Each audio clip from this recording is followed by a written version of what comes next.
A paz do Senhor, irmãos. Estamos iniciando a aula de número 2 da revista A Igreja Eleita, redimida pelo sangue de Cristo e selada com o Espírito Santo da promessa. A lição de número 2 tem como título A Sublimidade das Bênçãos Espirituais em Cristo. O texto áureo nos diz assim: Bendito o Deus e Pai de nosso Senhor Jesus Cristo, o qual nos abençoou com todas as bênçãos espirituais nos lugares celestiais em Cristo. Verdade prática: Deus nos elegeu em Cristo antes da fundação do mundo para que desfrutássemos as bênçãos espirituais. Vamos, nesse momento, fazer a leitura bíblica em classe, que está em Efésios, capítulo 1, versículo 3 e 4, e depois do versículo 9 ao versículo 14.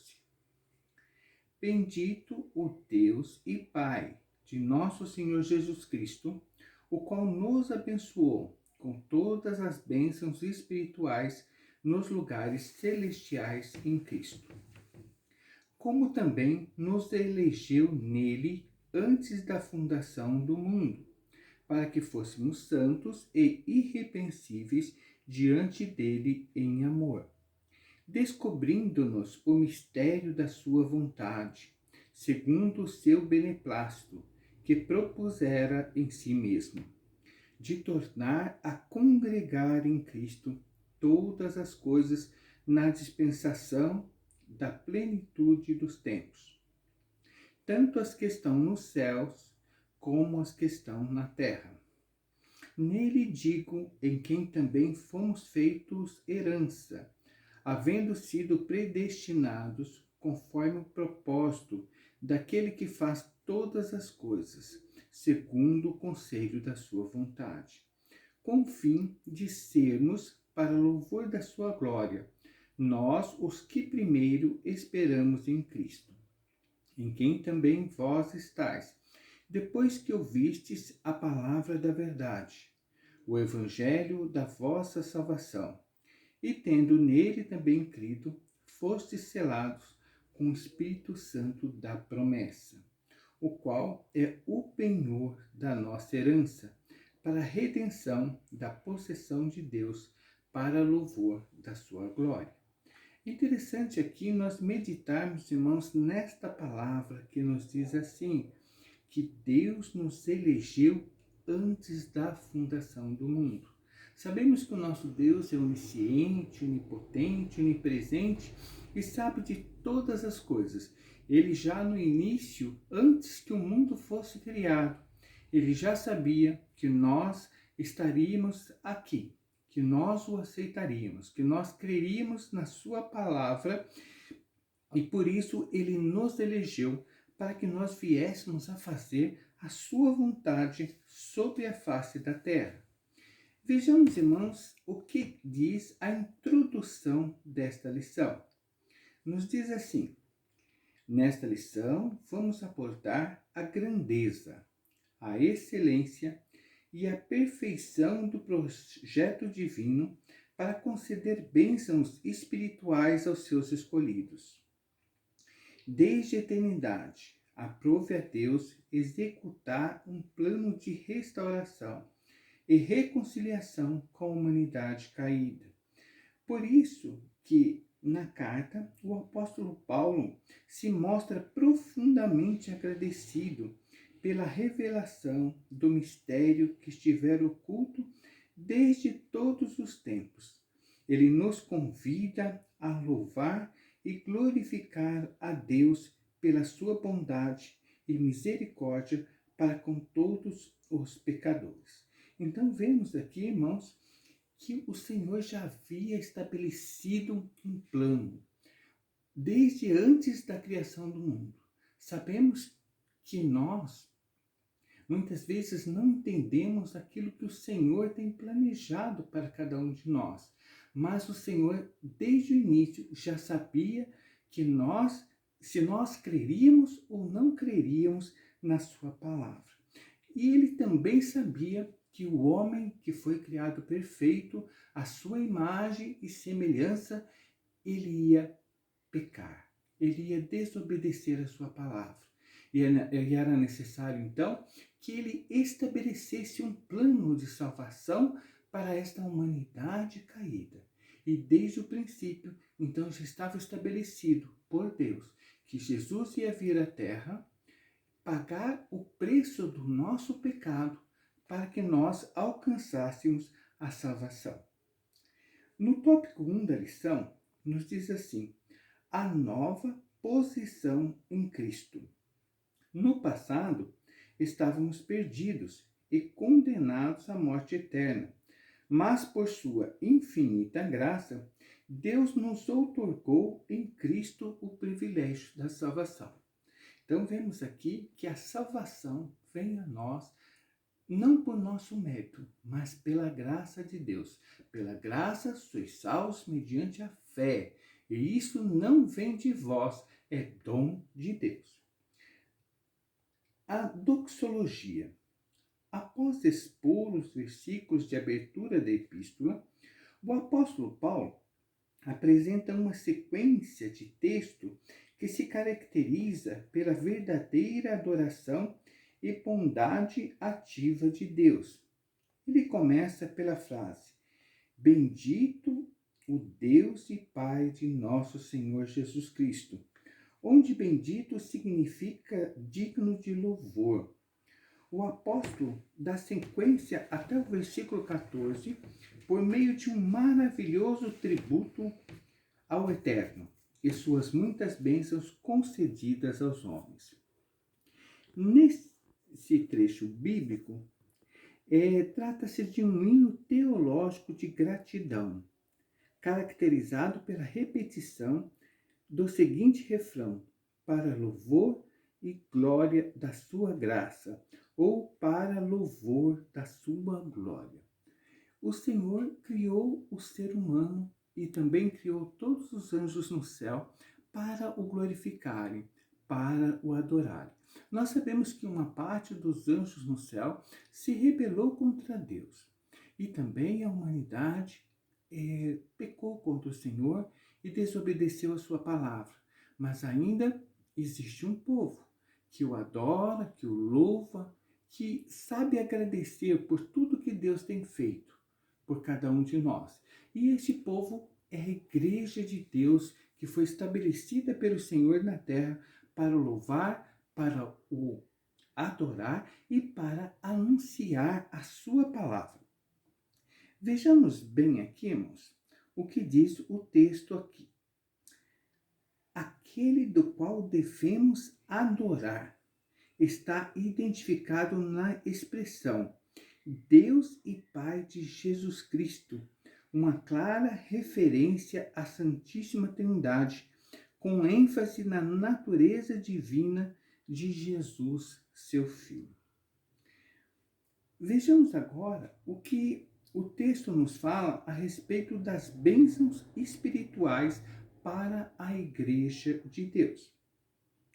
Obviamente que as bênçãos espirituais não são materiais, mas provenientes dos lugares celestiais, isto é, do reino espiritual. Nós sabemos, irmãos, que há muitos sobre a terra que estão buscando riquezas materiais, que estão buscando bênçãos materiais. Mas a própria palavra de Deus nos ensina e nos orienta que nós não devemos buscar tesouros na terra onde a traça rói e o ladrão rouba, mas devemos buscar o nosso tesouro no céu, porque esse é um tesouro que permanece para todo o sempre. Vejamos aqui, irmãos, que no texto diz assim: essas bênçãos são mencionadas na longa passagem de Efésios 1, 3, 14, tais como Deus nos elegeu para sermos santos, predestinou-nos para sermos filhos, nos fez agradáveis para si, ele remiu-nos por meio do sangue de Cristo, Acolheu-nos por sua vontade redentora, revelou-nos a palavra da verdade, selou-nos com o Espírito Santo da promessa, ainda garantiu a validade da promessa. Tais bênçãos provêm de Deus, que planejou a redenção do Filho, que a realizou, e do Espírito Santo, que a garante. Essas bênçãos nos conduzem a exclamar, como Paulo: bendito seja Deus. Quantas coisas o Senhor nos revela através desse texto da sua palavra.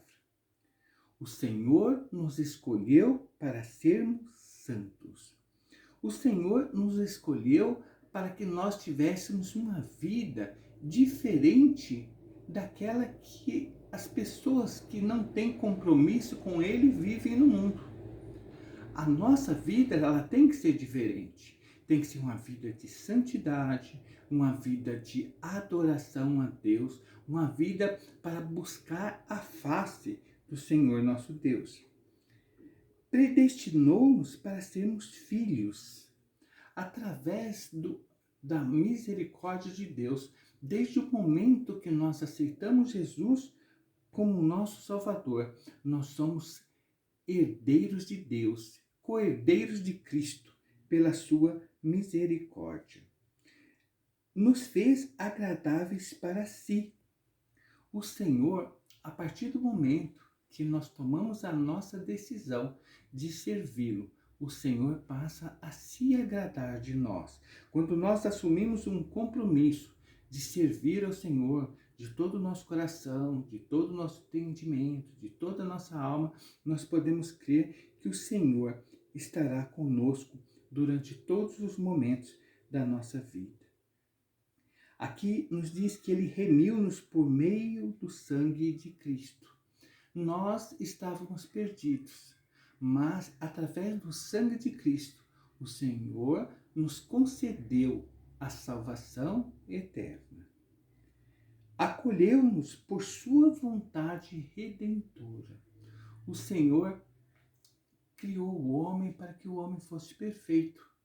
Mas como o homem se afastou da vontade de Deus, o Senhor olhou para a sua criação e olhou com misericórdia e estabeleceu esse plano de redenção para que o homem pudesse um dia chegar a viver com ele eternamente no céu. E como o Senhor fez isso? Ele revelou-nos a palavra da verdade. Através do momento que nós começamos a meditar na palavra, quando nós começamos a entender aquilo que o Senhor escreveu na sua palavra para cada um de nós, nós começamos a entender a profundidade, o tamanho do amor de Deus para com a sua igreja. E agora nos diz que Ele selou-nos com o Espírito Santo da promessa. O Senhor está cada vez mais próximo de nós. Nós sabemos que há muitos que pensam que Deus está distante, que Deus está apenas no céu e não está se importando com o que está acontecendo aqui com a humanidade. Mas nós sabemos que Deus está bem presente. A palavra de Deus nos diz que o Senhor, nosso Deus, é um Deus bem presente na angústia. Em todos os momentos da nossa vida, por maiores que sejam as dificuldades, o Senhor está nos contemplando, o Senhor está nos observando e está pronto para ouvir a nossa oração, para atender o nosso pedido. Aqui nós vemos que tais bênçãos que provêm de Deus já foram planejadas desde o início da história da humanidade. Vejamos aqui agora o que diz o texto. No item 3, nos diz sobre a nova condição.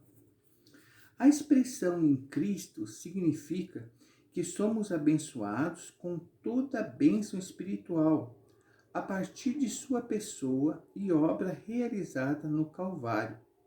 Relaciona-se ainda com a nossa experiência de conversão a Ele. Essa nova vida é conferida somente para quem está em Cristo.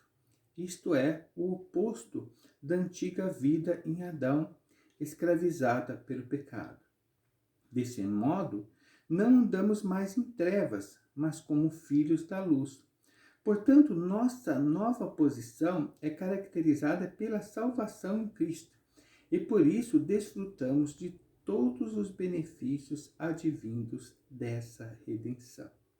Interessante nós observarmos que a palavra do Senhor nos diz que o anjo do Senhor acampa-se ao redor daqueles que o temem e os livra. Então, quando nós vivemos uma vida de temor ao Senhor, vivemos uma vida de oração, vivemos uma vida de acordo com os princípios estabelecidos na palavra de Deus, nós podemos crer que o Senhor em todo o tempo estará conosco, como nos diz na sua palavra: eis que eu estarei convosco todos os dias até a consumação dos séculos. Vejamos aqui agora no tópico 2, que tem como título Uma vida cristocêntrica neste mundo. Embora o pecado tenha adentrado ao mundo, Deus projetou a primazia de Cristo na remissão dos pecadores e na restauração de todas as coisas para o louvor de sua glória. Nunca foi propósito de Deus que o homem viesse a se perder. O projeto de Deus de salvação é um projeto que se estende a toda a humanidade. A todos foi dado o direito de aceitar a Jesus como Salvador e, com isso, herdar a salvação eterna. Só não será salvo aquele que recusar esse propósito que foi estabelecido por Deus, porque a palavra nos diz: como poderemos ser salvos se não atentarmos para uma tão grande salvação? Mas para todo aquele que aceitou a Jesus como Salvador, o que a Bíblia nos deixa bem claro é o Senhor nos dizendo: aquele que vier a mim, de maneira nenhuma o lançarei fora. A revelação do mistério.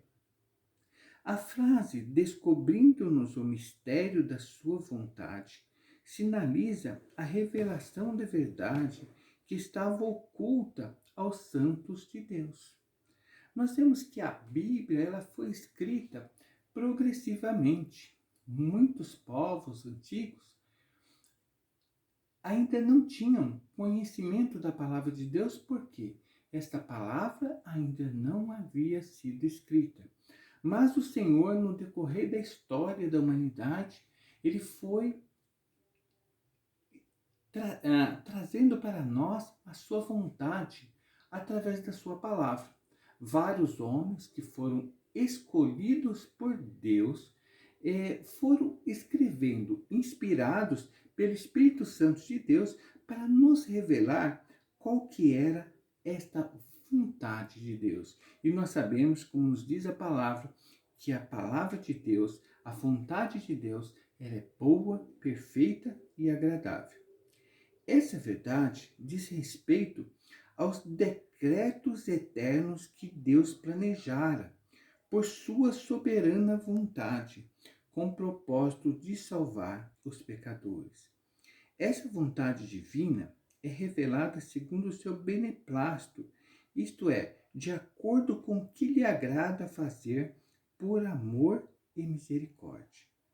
Sua vontade foi executada conforme o seu desígnio por intermédio de Cristo, para que o Filho em tudo tivesse a preeminência. Então, nós vemos aqui o tamanho do amor e da misericórdia de Deus, que são infinitos. A palavra de Deus nos ensina que as misericórdias de Deus são as causas de nós não sermos consumidos. Imagine, irmãos, se o Senhor nosso Deus fosse olhar para a maldade do ser humano. Ninguém poderia subsistir diante da sua presença, ninguém poderia permanecer diante dele, porque o nosso Deus é santo e ele se apraz naquele que busca viver em santidade diante da sua presença. No item 2 nos diz a plenitude dos tempos. Paulo revela que o plano divino é fazer convergir em Cristo todas as coisas. Isto inclui tudo que foi criado por Cristo, para Cristo e o que subsiste em Cristo. Implica dizer que todo o universo, céus e terra, estarão submissos à autoridade e soberania de Cristo. Aqui nós vemos o quão grande é nosso Deus. O nosso Deus que comanda todo o universo, todos os planetas, tudo que existe está sob o controle do Senhor nosso Deus. Então, nós não precisamos temer a nada, porque a palavra de Deus nos diz: eu sou o Senhor teu Deus, que te toma pela tua mão direita e te diz: não temas, que eu te ajudo. O Senhor nosso Deus tem controle sobre todas as coisas. Então, por maiores que sejam as dificuldades, por maiores que sejam os problemas, por maiores que sejam as lutas e as adversidades que nós venhamos passar nesta vida, basta nós confiarmos toda a nossa vida ao Senhor nosso Deus, que o Senhor estará pronto para nos atender. Basta nós clamarmos ao Senhor, que a palavra de Deus nos diz: clama a mim e responder-te-ei e anunciar-te-ei coisas grandes e firmes que não sabes. Então o Senhor está pronto sempre para ouvir a nossa voz, atender ao nosso pedido e atender a nossa oração. Nesse sentido, a ruptura provocada pelo pecado de Adão é restaurada completamente em Cristo. Essa declaração não tem conotação universalista, a ideia de que no fim todos serão salvos, mas que finalmente tudo será como Deus planejou. Cristo, a cabeça da igreja e também a cabeça do universo. É interessante nós observarmos aqui, irmãos, que há muitos que podem afirmar que no final todos serão salvos. Mas o que a Bíblia nos fala, o que a Bíblia nos orienta, é que aquele que perseverar até o fim, esse será salvo. Então a Bíblia nos orienta a nós sermos fiéis até o fim da nossa vida. E aqueles que permanecerem fiéis, esses serão salvos. A salvação, ela é oferecida gratuitamente a todos. Ela não foi oferecida para um grupo restrito, mas ela foi oferecida para toda a humanidade. Só não será salvo aquele que desprezar o sacrifício de Cristo, aquele que rejeitar a palavra de Deus. Esse não será salvo, mas todos aqueles que aceitarem a palavra do Senhor e que forem fiéis até o final da sua vida, hão de herdar a salvação prometida na sua palavra. A dispensação ou administração desse plano será na plenitude dos tempos. Aqui a palavra grega para tempos não é cronos, que traz uma ideia de cronologia, mas kairos, que se refere ao tempo divino previamente determinado, para que todas as coisas estejam sob o domínio de Cristo. Muitas vezes o homem quer que as coisas aconteçam no tempo dele, mas nós temos na palavra de Deus que tudo acontece no tempo determinado por Deus. E o cristão ele tem que saber esperar quando ele tem alguma promessa de Deus, que no tempo determinado por Deus, essa promessa haverá de se cumprir. Porque a palavra de Deus nos deixa bem claro que passarão os céus e a terra, mas as suas palavras não passarão. Então, tudo que está prometido na palavra de Deus, tudo que o Senhor deixou para nós, revelado na sua palavra, há de se cumprir no tempo determinado. E a igreja não pode se esmorecer na fé, mas deve permanecer fiel, sempre abundante na obra do Senhor. No item 3, nos fala sobre louvor da sua glória. O apóstolo enfatiza que as bênçãos são destinadas aos crentes judeus e gentios. A igreja, Paulo muda do pronome nós, ele e os judeus, para o também vós, os gentios, indicando que em Cristo os crentes de ambos os povos são herdeiros da promessa. Ele ratifica igualmente que o propósito da eleição não é outro senão louvar e glorificar a Deus. Isso assinala não somente adorá-lo com palavras e ações, mas também levar outros a fazer o mesmo. Por conseguinte, tudo que somos, fazemos ou possuímos vem de Deus, pois começa na sua vontade e culmina na sua glória. Então, nós sabemos pela palavra de Deus que não basta a cada um de nós apenas crermos, mas a palavra de Deus nos orienta, nos determina que nós também devemos anunciar esta palavra para aqueles que ainda não conheceram a Cristo, venham a conhecer, venham se arrepender dos seus pecados e venham também a ter as suas vidas transformadas pela palavra de Deus. No tópico 3 agora nos fala sobre o Espírito Santo, penhor da nossa